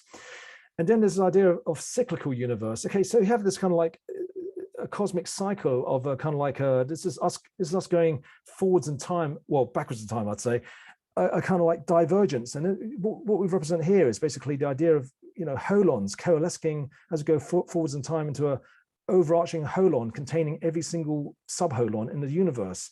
And then the kind of mirror image, the kind of counterclock phase we talked about earlier.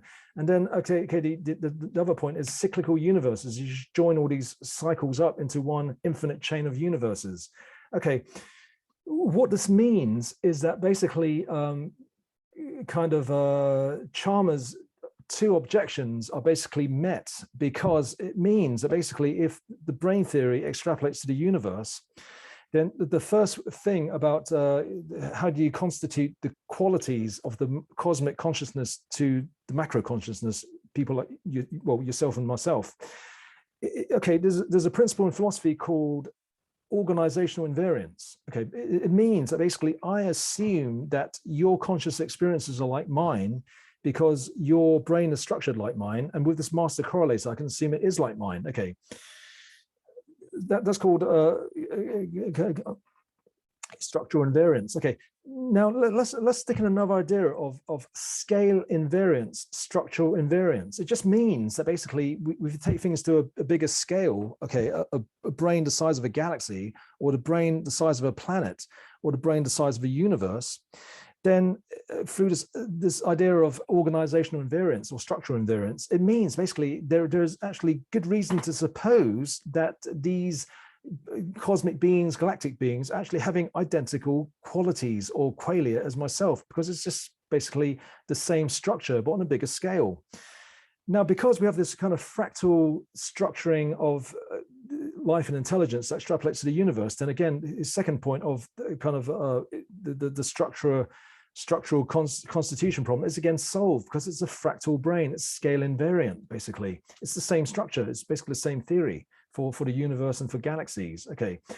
Now, okay, his third objection, how does it work? Okay, how does the cosmic consciousness become identical, the same as the macro consciousness, yourself and myself? It's essentially, how is a person, tiny speck on this planet, but simultaneously God? That's one way of putting it, isn't it? How is it that I'm on this planet, but also somehow simultaneously the universe? Now that sounds impossible. Chalmers said it. This is impossible. It sounds so out there, but at the same time, it's what these founders of quantum mechanics, many of them, believed or were totally, kind of sympathetic to this idea, and also the kind of great German philosophers, ontological idealists. Okay, so how does it work? We need to explain it now.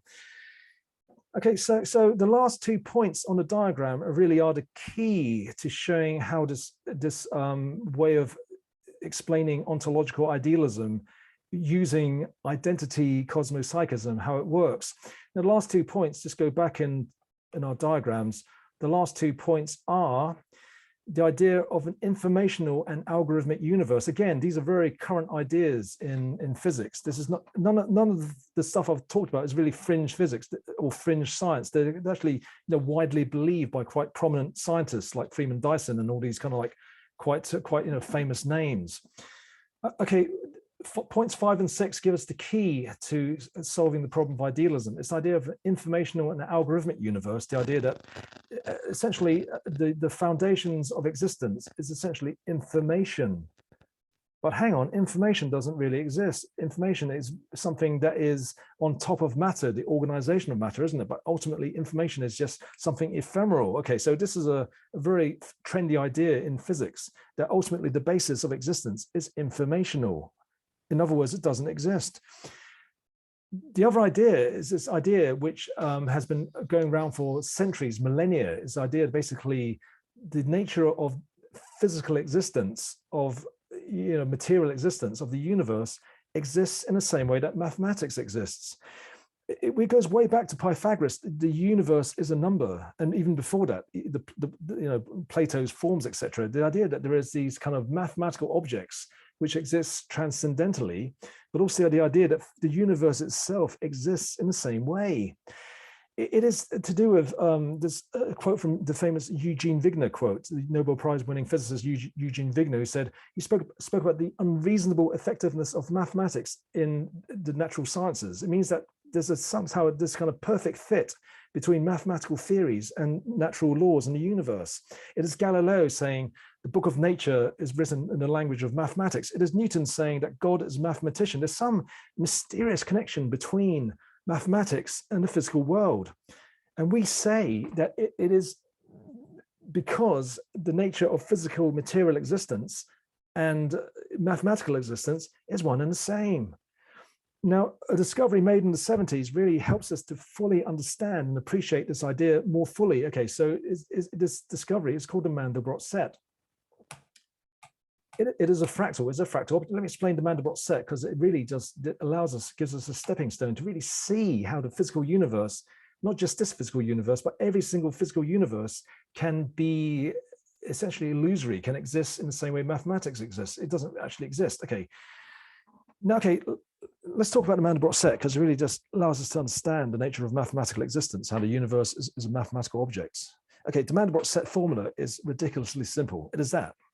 It is basically a complex number. Okay, complex numbers are not that complex. It's basically, a very, very simple thing. We won't go into technical details, but it's a recursive formula. So you have to, take the answer and push it back into the formula. You have to iterate it thousands, millions of times to get an answer. And this is the reason why it was discovered by Benoit Mandelbrot. Now, the Mandelbrot set describes infinite beauty. It describes pattern, kind of like pattern of kind of infinite non-repeating beauty. Okay, let me show you. Okay, this simple formula captures no smokes and mirrors. This simple formula contains an infinity of beauty. There's nothing random going on. It's all kind of locked in Platonic stone. Okay. So that's the entire Mandelbrot set. It is a mathematical object of infinite beauty. Okay, so this is the entire overview of the Mandelbrot set. Now you see this box here. This box here. I zoom into that box, and it becomes the first zoom. See, and I can zoom into that box there, and it becomes the second zoom. Okay, I can zoom into that box there. Do you see like this kind of snowman shape? This is exactly what we had in the first picture. The overall snowman is kind of represented as we zoom in. Now, it's been proven that there are actually an infinite number of snowmen within the Mandelbrot set. I mean, that's staggering. I don't know how they exactly, I'm not going through the proof, but it must have been very clever. Anyway, you can zoom in to infinite detail to find infinite number of snowmen. It's never repeating. And just to show you the stunning beauty of the Mandelbrot set, this is an animation a friend of mine did. Okay, so basically this is a fly through of the Mandelbrot set. Now, the question is, okay, this infinite beauty, this non-repeating beauty, was it discovered or was it invented? Okay, so Benoit Mandelbrot could not have invented all this staggering, stunning beauty, could it?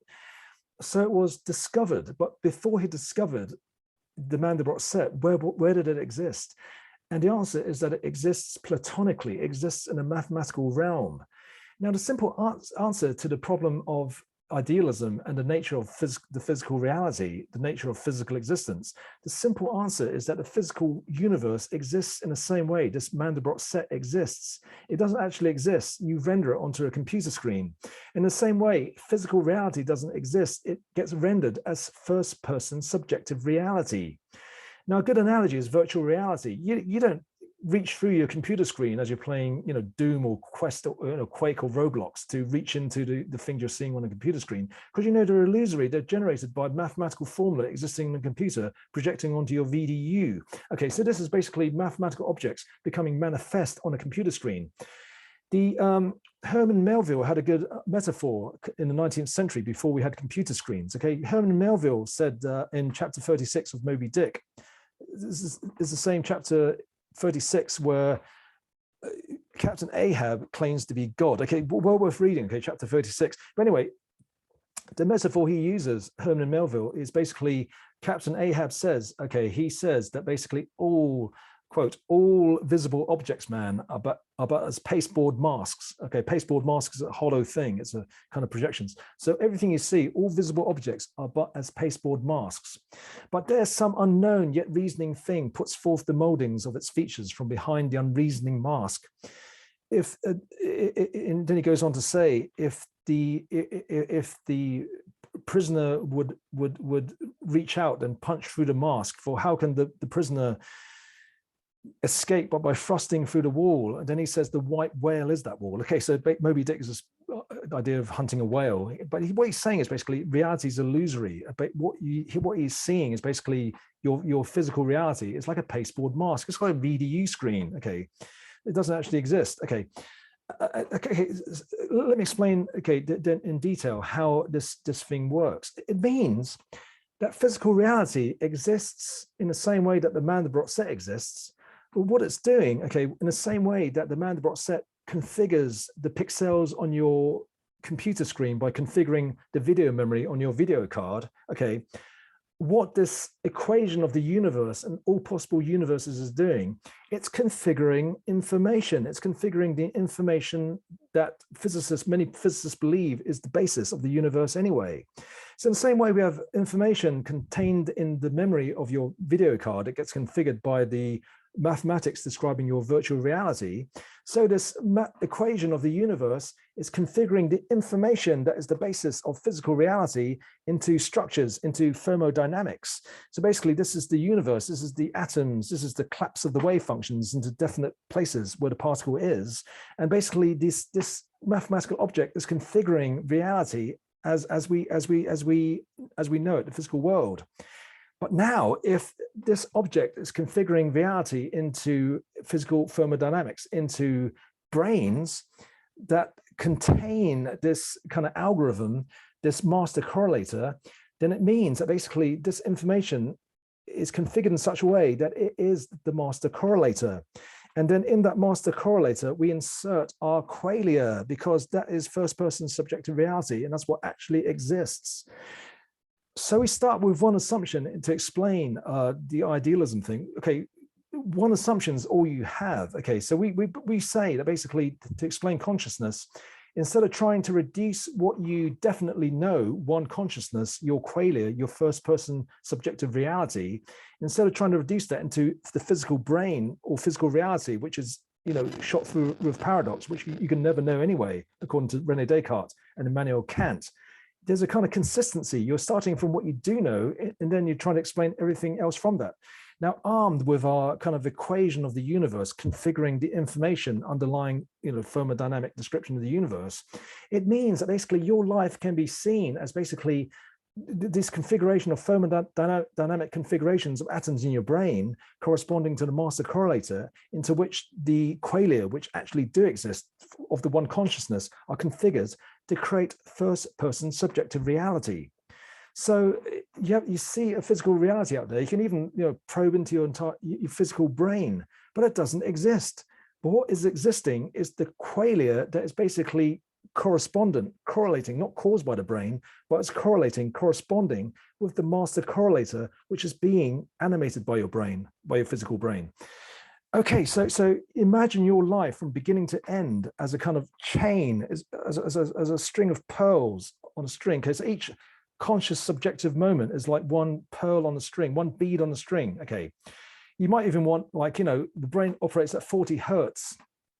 So you have a 40 hertz cycle that you can say each, kind of wave of the kind of 25 microsecond kind of waveform is one bead. And you can slice up your entire life, your waking day, into one chain of beads. Okay, and then you can chain every single day of your life into a bigger chain.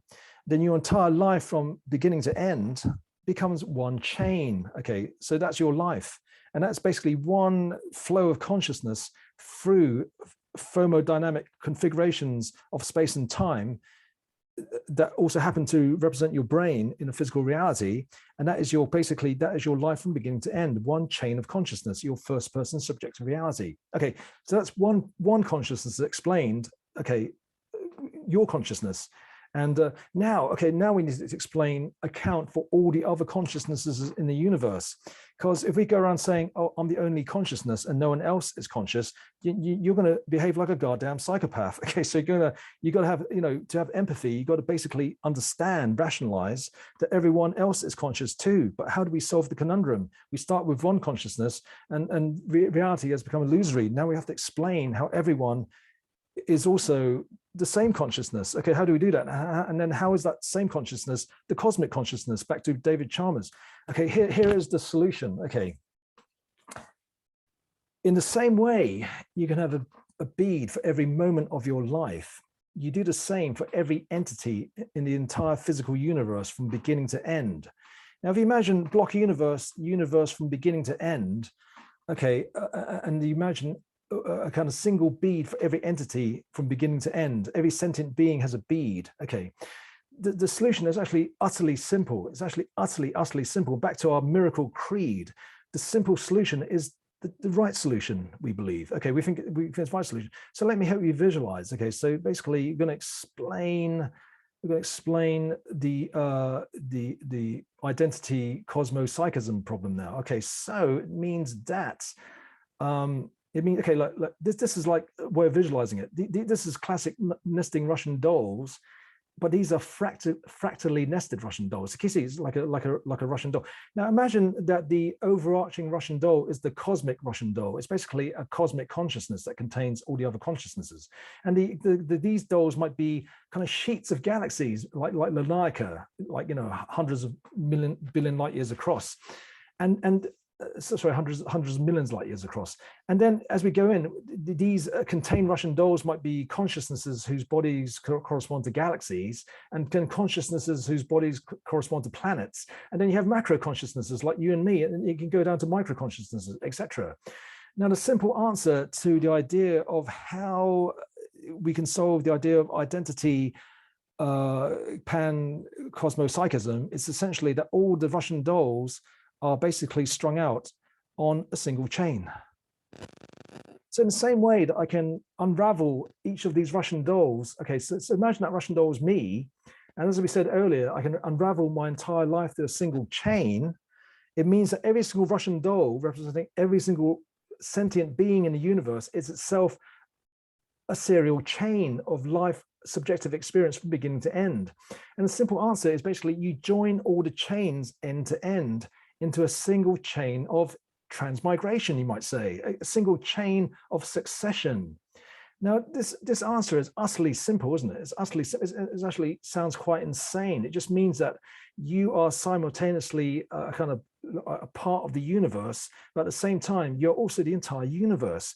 Because if we see the universe in this way, then at every point on this chain, if you unravel each life, which is also a separate chain, each moment of every single life of every single sentient being in the universe, then basically you have the choice of either seeing yourself as this tiny speck in the universe, gazing out in this vast universe.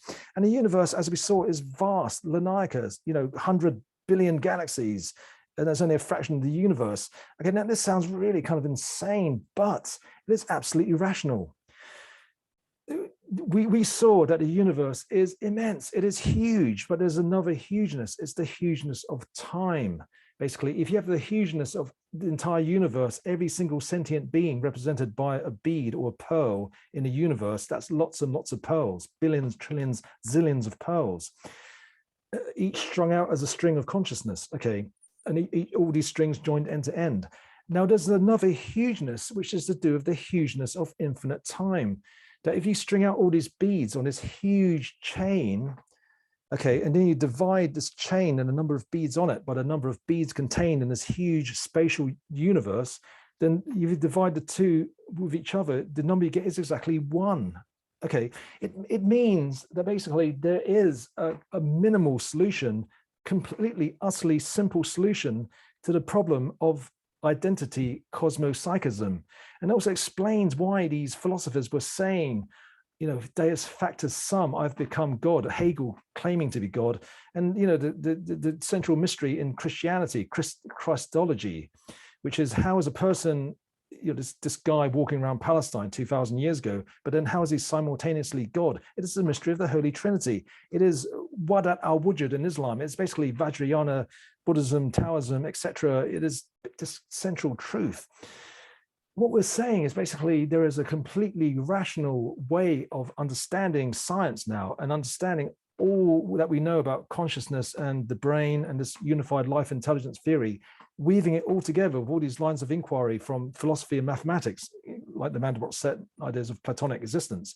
And it all kind of weaves together into this kind of very tight, simple explanation, which according to the Miracle Creed is the most simple solution you can possibly have. You're basically explaining everything with one consciousness and one monad. Okay, so that is the explanation for the hard problem of consciousness. Now we can go further because we're going to tell you what the proof is. Okay, there's a proof to this answer to consciousness that I've explained. I'll tell you what the proof is. Now I know there's quite a few scientists in the attendance list. Now I know some of you are saying, science can't prove anything. Well, science can't prove anything in the objective world. Okay, we can falsify things. Nothing can ever be proven. But we're not talking about the objective world. We're talking about the subjective world. There is a proof you can do to validate this idea, to prove this idea that somehow of identity cosmopsychism. I'll tell you what the proof is. Okay, the proof has been known for a very long time, for thousands of years. But I'll give you a kind of, just to end the talk, a kind of very brief introduction to how this proof works, and open a whole can of worms. But it's going to introduction to a whole bunch of other talks I'm doing with a whole load of other groups, and so this is how it works. Okay, so I kind of told you that you're in a universe, that there's a way of looking at yourself where you are basically God. You are basically this tiny speck on this planet, in this tiny galaxy, on this tiny speck of Linnaeus, on this tiny speck of the universe, but you're also simultaneously God. Okay, let me explain how the proof works. It is because there have been ways through the ages of basically, this is just a way of explaining how a kind of line can fill a finite space. We'll skip through that.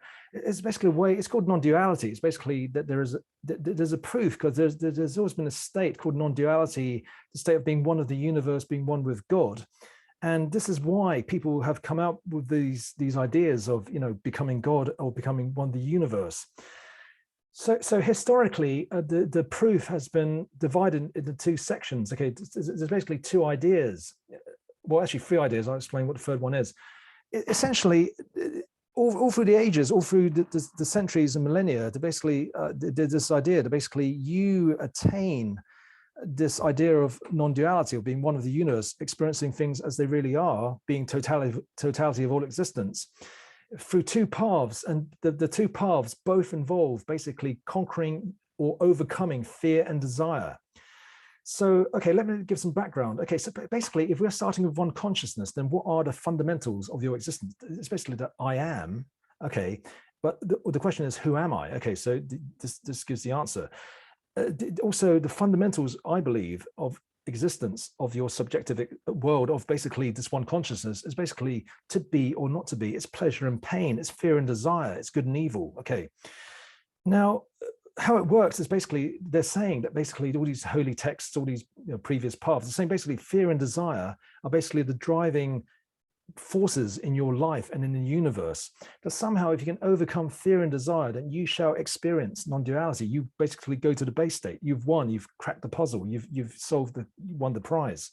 Okay, and so how it works is basically there's 2 ways of doing it. You can overcome your fear and desire like a candle flame. You can either snuff it out through self-annihilation, world renunciation, withdrawal.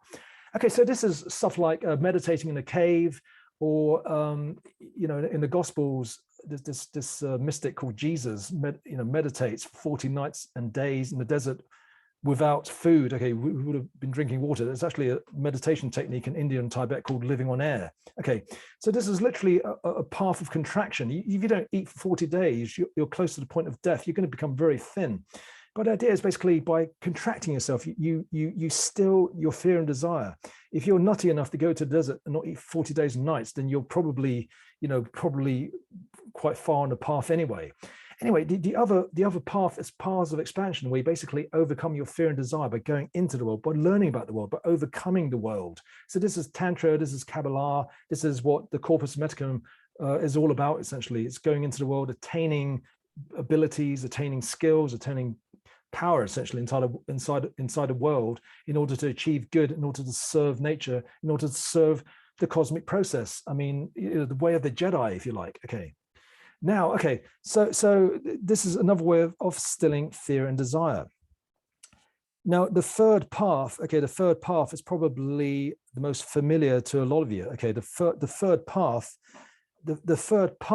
is this is it's in all the gospel, it's in all the holy texts, Bhagavad Gita, Bible, in all the religions, including Islam, Buddhism even. Basically, it is psychedelic drug use. Okay, basically lotus plants, manna in the Bible, soma, huoma in Zoroastrianism. And okay, to finish off this talk, we're going to just quickly present a unified theory of why these substances work. You have a kind of rational understanding of why this experience of being one with God is not an illusion, it's truth. It's basically what the great founders of quantum mechanics, great idealist philosophers of Germany believed. Okay. So together with this kind of like showing that this is literally the way things are, we're now going to give a scientific explanation for why these substances work. So that and then in future talks, just keep in touch with me. I'll explain how it relates to paths of contraction and paths of expansion. But very quickly, just to finish off, just a quick unified explanation of why. Okay, this is a funny picture, isn't it? So, man heads the Rubik cube and is looking for this yogi to unravel his puzzle. And there's another way of solving the Rubik cube, which I actually did as a child. Okay, so basically the other way of solving it is basically you smash the Rubik cube and you put it together again. Now psychedelic drugs is like this. It's not, it's not climbing the mountain, it's riding up the mountain on the motorbike. It is a method of cheating. Some people say psychedelic drug use is unnatural. I'd argue, okay, look, first I'd say I'm not taking psychedelic drugs in 20 years. I don't want to be seen to be promoting psychedelic drug use, but I just need to explain that was an important part of my journey 25, 30 years ago. But it's a very important part of understanding the kind of origin of religion and shamanism and stuff.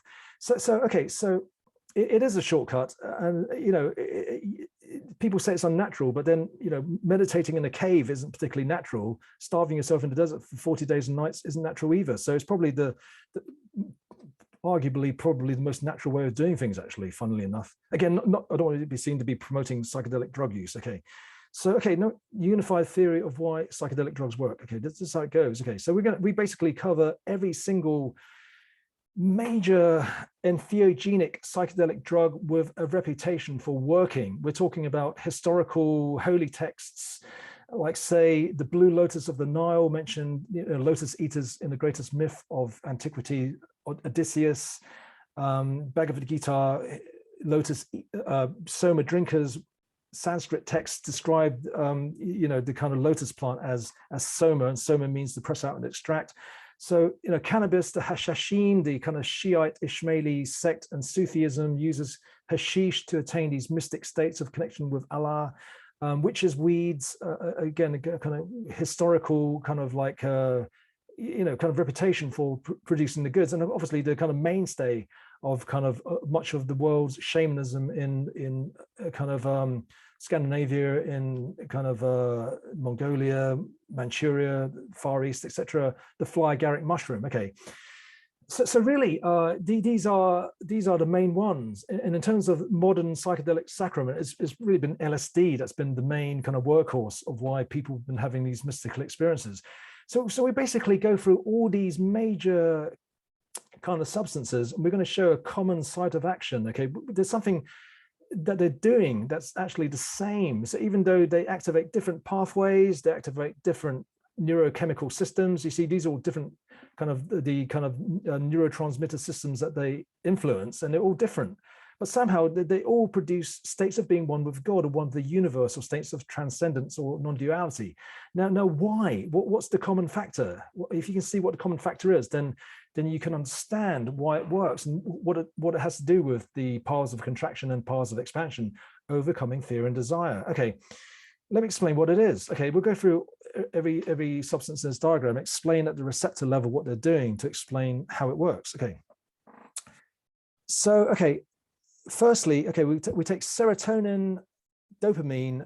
The lotus is probably the greatest of all entheogenics in world history, in world religion. Okay, apomorphine works on the D2 dopamine receptor. LSD psilocybin works on a 5-HT1A serotonin receptor. Okay, now the cannabinoids work on what's called it's a cannabinoid presynaptic receptor. Okay, now what these three classes of substance have in common? Okay, 1, 3, 4. Okay, so we can group these together because all of these three substances. Okay, all these three substances, they basically they all affect autoreceptors. So basically, the 5-HT1 is an autoreceptor. What that means is basically you have an axon. Okay, and basically you have an axon, and basically you have neurotransmitter comes out, and they have autoreceptors that provide negative feedback, which means they shut off the flow of chemical. Now, the 5-HT1A, the dopamine D2, and what cannabinoids do, they all bind onto the kind of like axonal presynaptic autoregulator receptors. So they shut off the flow of chemical. They're all, in a sense, they shut things down. Okay. So that's one common site of action. Now, now when we turn to, now mescaline is a funny case because it binds all over the place. Now, we think that even though it has a very high affinity binding to 5-HT2C and norepinephrine alpha 1A, we think in the same vein that basically why you need such massive doses to affect and get these transcendent states is really the 5-HT1A receptor. So back to LSD and psilocybin. Now, someone in the chat of Glimpsed has asked about ayahuasca. Well, it's really the same class as LSD, 5-HT2A, 5-HT1A. Okay.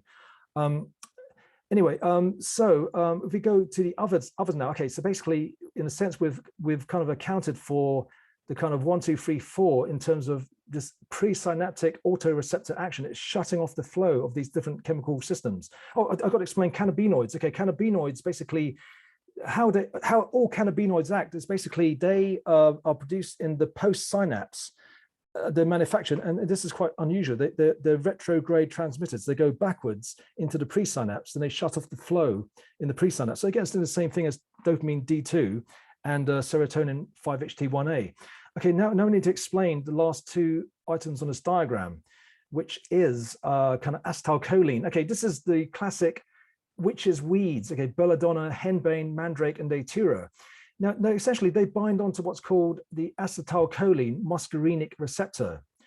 Okay, what does it mean? It means that basically there is a receptor called the acetylcholine muscarinic receptor, actually, funnily enough, named after Amanita muscaria, the fly agaric mushroom. But there's a bit of a complication, which I'll explain in a bit.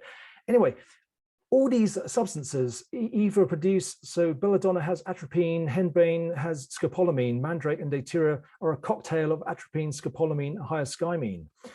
Now, all of these substances, what they basically do, again, they basically antagonize, they block the operation of the muscarinic acetylcholine receptor. So again, they shut things down. They kind of stop the normal operation of the brain. Now, Alzheimer's disease, which is when you lose your acetylcholine neurons, basically, and that's another way of shutting down. Okay. Now, last but not least, we have the fly agaric, another kind of like mainstay of shamanism throughout world history, throughout the world.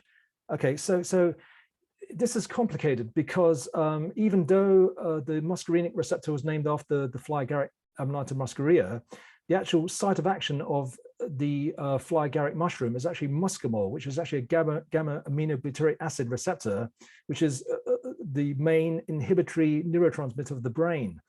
Now, the fly agaric does contain muscarine, which can have a psychedelic effect.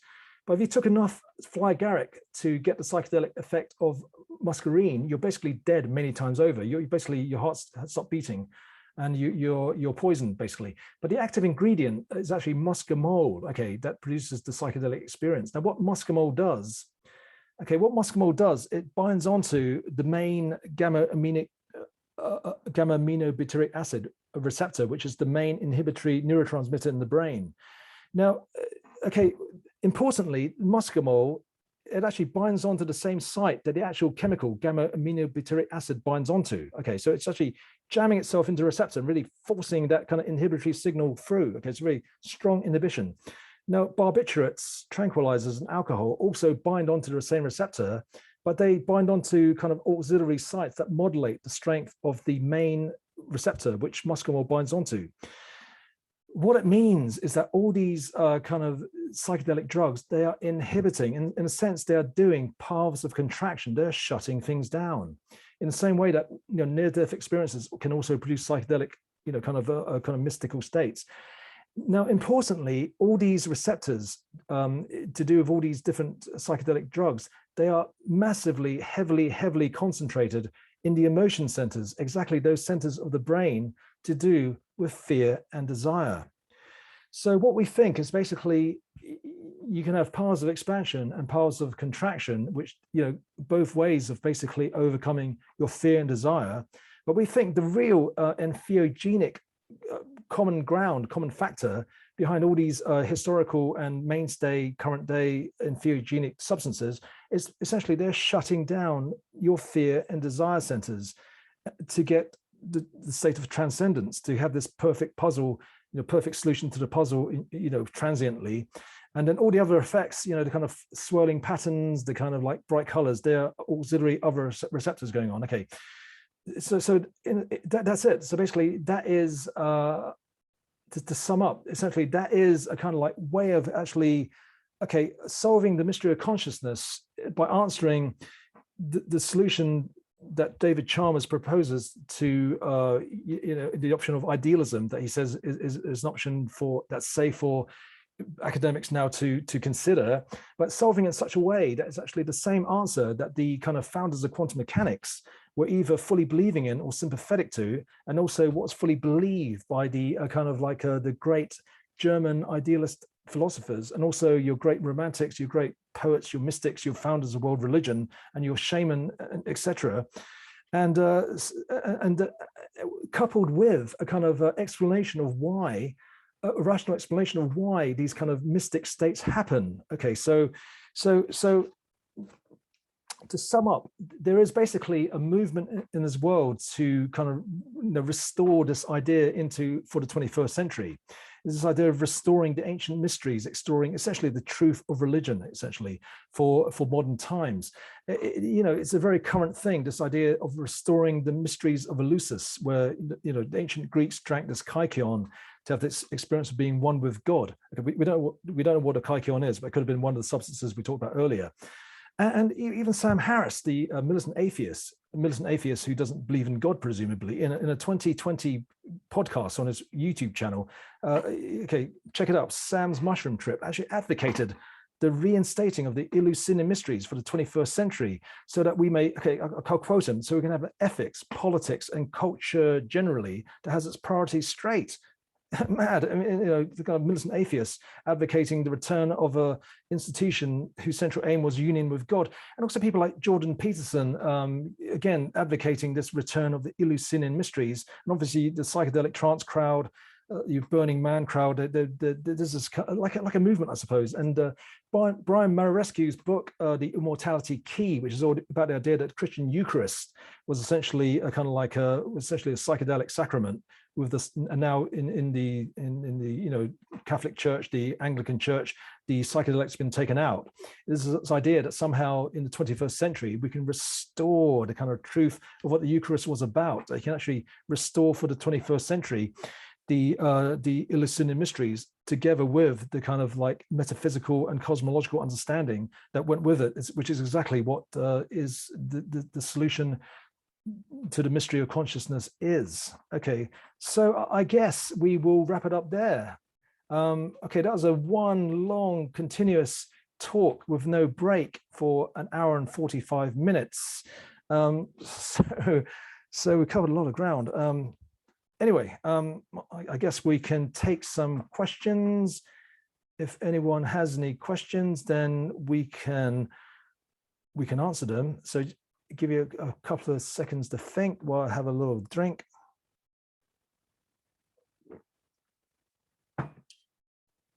Oh, no one's got any questions. Everyone's taking psychedelic drugs and they can't think of any questions.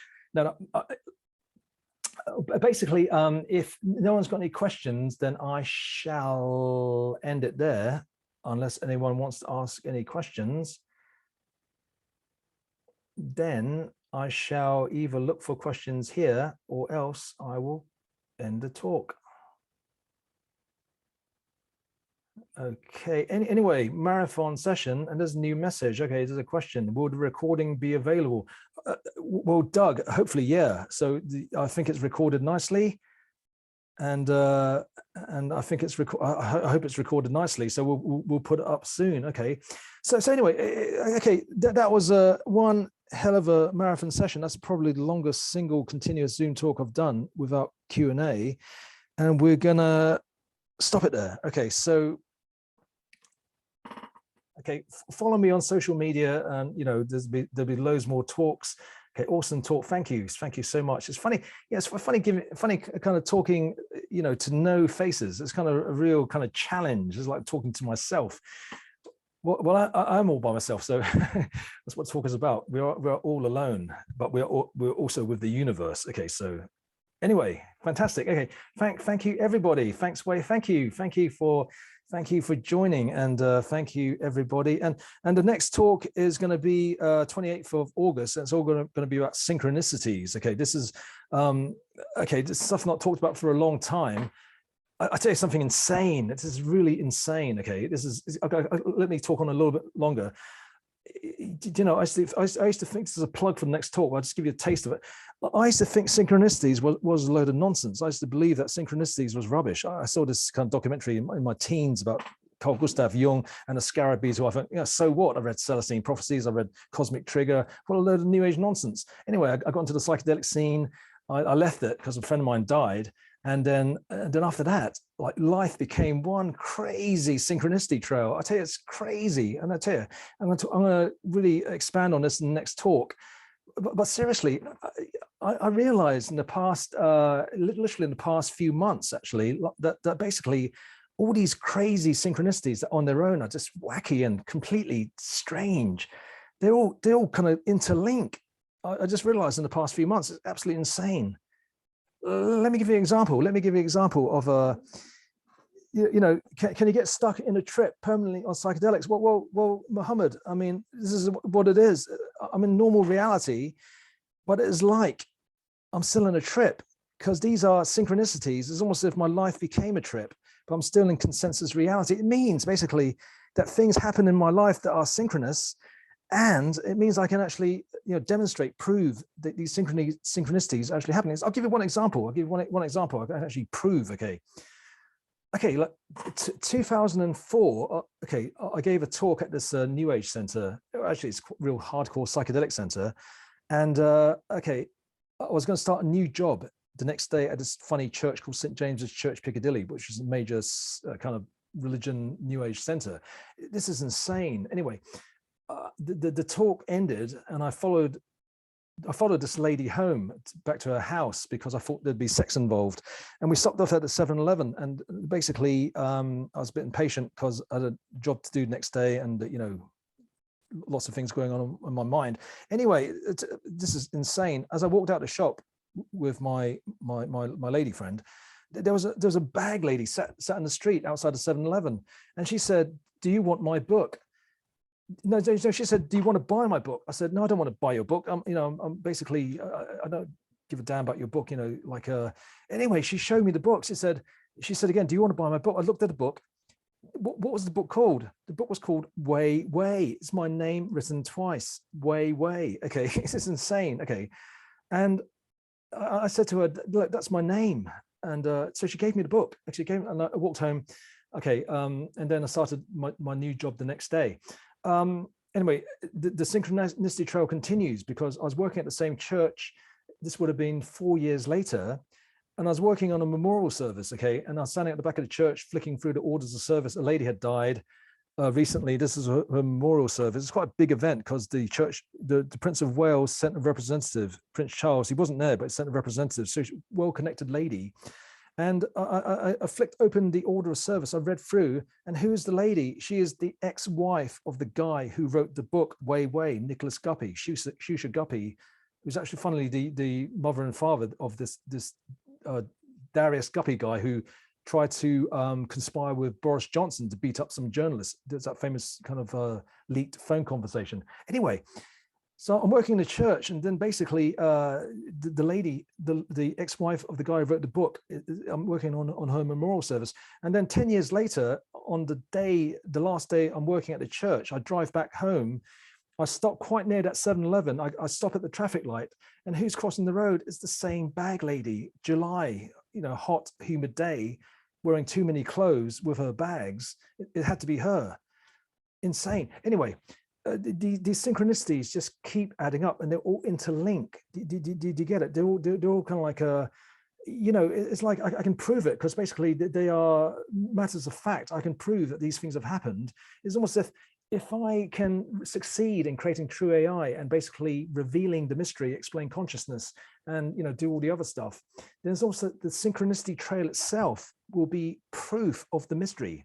So the synchronicity trail has led me to pursue the mystery and to do what I'm doing now, to do with explain consciousness, trying to create true AI, to start up at the end of time, to try and explain the mystery at the heart of world religion.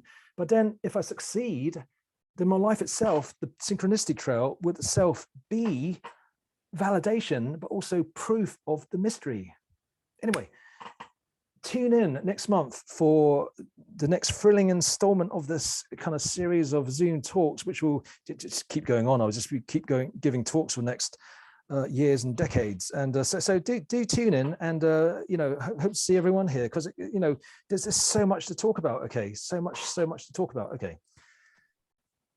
Okay, thank you very much, everybody. I'm going to log off and get some food. Okay, so thank you very much for attending. So I'm just going to turn off the thing. Thank you. Save the chat. Just save the chat, everybody. Save the chat. Okay, just save the chat. And then I'm going to turn off and get some food. So thank you for joining, and do stay tuned. So much more to come. Okay, so more people have said thanks. I'll save the chat again. Okay, I'll just let people say goodbye then. Okay, fantastic. Okay, thank you everybody for joining. Okay, so save the chat again. So see you again. Okay, turn off. Okay, good meeting for all.